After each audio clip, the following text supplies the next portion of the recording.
அனைவருக்கும் வணக்கம். இப்போ நம்ம இந்த வீடியோவில் என்ன பார்க்க போகிறோன்னா, 6ஆம் வகுப்பு தமிழ் பாடத்தில் 3ஆம் பருவத்தில் இயல் 2ல் நிலம் பொதுங்க நமக்கு உரைநடை பாடம் கொடுத்துருக்காங்க. இப்போ நம்ம இதில் இருக்கிற புக் பேக் 1 வேர்ட் அப்புறம் கொஸ்டின்கான ஆன்சர் தான் நம்ம வந்து பார்க்க போகிறோம்.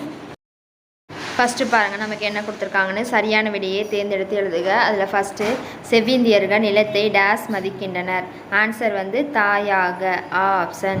அடுத்து இரண்டாவது, இன்னோசை என்னும் சொல்லை பிரித்து எழுத கிடைப்பது டேஸ். ஆன்சர் வந்து இனிமை கூட்டல் ஓசை. அடுத்து மூன்றாவது, பால் கூட்டல் ஊறும் என்பதனை சேர்த்தெழுத கிடைக்கும் சொல். ஆன்சர் வந்து பால் ஊறும் எழுதிக்கோங்க. அடுத்து தொடரில் அமைத்து எழுத கொடுத்துருக்காங்க. ஃபஸ்ட்டு வேடிக்கை, வேடிக்கைக்கு வந்து கூத்துக்கலை காட்சிகள் வேடிக்கையாக இருக்கும். அடுத்து இரண்டாவது, உடன் பிறந்தார். அதற்கான ஆன்சர் வந்து எனக்கு உடன் பிறந்தவர் எவரும் இல்லை. அடுத்து குருவினா கொடுத்துருக்காங்க.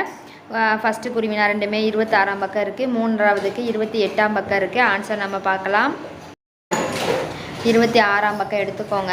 அதில் ஃபஸ்ட்டு பேரால் காற்றின் தூய்மையும் சொல்லியிருக்கா, அதை வந்து குறிச்சிக்கோங்க. காற்றின் தூய்மையும் நீரின் உயர்வும் யாருக்கும் சொந்தமானவை அல்ல. அப்படி இருக்கையில் நீங்கள் அவற்றை விலை கொடுத்து வாங்க முடியாது. அவற்றை கருத்து எவ்வாறு இருக்கிற அதை எவ்வாறு அடிச்சிருங்க, அது எழுத வேண்டாம். அவற்றை விலை கொடுத்து வாங்க முடியாது, முடியும் இருக்கோ அதை முடியாதுன்னு பார்த்துக்கோங்க. அடுத்த ரெண்டாவது கொஸ்டினுக்கான ஆன்சர் அது கீழே தான் இருக்குது பாருங்கள். பூமியின் ஒவ்வொரு துகளும் என் மக்களுக்கு புனிதமானதாகும். அதுதான் வந்து இரண்டாவது கொஸ்டினுக்கான முதல் பாயிண்ட். பூமியின் ஒவ்வொரு துகளும் என் மக்களுக்கு புனிதமானதாகும். அது வந்து முதல் பாயிண்ட். ரெண்டாவது பாயிண்ட் வந்து மூணாவது பேரால் பாருங்கள். மக்கள் இந்த பூமியை எப்பொழுதும் மறப்பதே இல்லை, ஏனெனில் இதுவே எமக்கு தாயாகும், நாங்கள் இந்த மண்ணுக்கு உரியவர்கள். அது வரை குறிச்சிக்கோங்க. 2 பாயிண்ட், மொத்தம் மேலே ஒரு பாயிண்ட் சொல்லியிருக்கேன், கீழே ஒரு பாயிண்ட் சொல்லியிருக்கேன். 2 பாயிண்ட்டையும் ரெண்டாவது கொஸ்டினுக்கு ஆன்சராக குறிச்சிக்கோங்க. மூன்றாவதுக்கு 28ஆம் பக்கம் இருக்குது எடுத்துக்கோங்க. அதில் இப்பகுதின்னு சொல்லி ஒரு பேரா ஸ்டார்ட் ஆகும். அதில் இருக்க அந்த 3 லைனுமே குறிச்சிக்கோங்க. மூன்றாவது கொஸ்டினுக்கான ஆன்சர். அடுத்து பாருங்கள், நமக்கு சிறுவினா கொடுத்துருக்காங்க. ஃபஸ்ட்டு சிறுவினாக்கான ஆன்சர் 27ஆம் பக்கம் இருக்குது. இரண்டாவது சிறுவினாக்கான ஆன்சர் 26ஆம் பக்கம் இருக்குது. இப்போ நம்ம ஆன்சர் பார்க்கலாம். 27ஆம் பக்கம் எடுத்துக்கோங்க. அதில் ஏறுகளில் பிரதிபலிக்கும் சொல்லி ஒரு பேரா ஸ்டார்ட் ஆகுதா, அதிலிருந்து 6வது லைனில் எமது மூதாதையர்களின் குருதியாகவும் சொல்லி வரைக்கும் இருக்கும். அது வரைக்கும் குறிச்சிக்கோங்க. முதல் கொஸ்டினுக்கான ஆன்சர். சிறுவினா ஃபஸ்ட் கொஸ்டினுக்கான ஆன்சர். 26ஆவது பக்கம் எடுத்துக்கோங்க.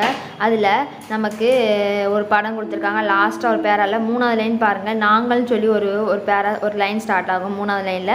அந்த நாங்கள் இருந்து அந்த பேரா முடிய வரை குறிச்சிக்கோங்க.